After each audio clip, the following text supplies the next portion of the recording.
1920 నుంచి ఇప్పటి వరకు దాదాపు 104 సంవత్సరాల అద్భుతమైనటువంటి చరిత్ర కలిగినటువంటి industry direct selling. It is not the fake industry and it is not the business of selling A soap, it is the business of giving a hope.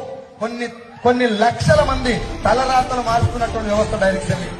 ఒక ధనవంతుడు డబ్బు సంపాదించడానికి కొన్ని లక్షల మార్గాలు ఉన్నాయి, కానీ ఇయ్యాల తలుచుకున్న సైకిల్ మీద తిరిగేటోడు కూడా బెంచ్ కార్ లో తిరిగే అవకాశం ఒక డైరెక్ట్ సెల్లింగ్ లోనే ఉంది. అది నేను ఘంటాపదంగా చెప్తాను. కాకపోతే ఈ ఇండస్ట్రీ బేస్ లైన్ ఏంటిది? ఎందుకు ప్రపంచవ్యాప్తంగా ఒక ఐఏఎస్ ఆఫీసర్ కూడా ఉద్యోగాన్ని రిజైన్ చేసి వచ్చిండు?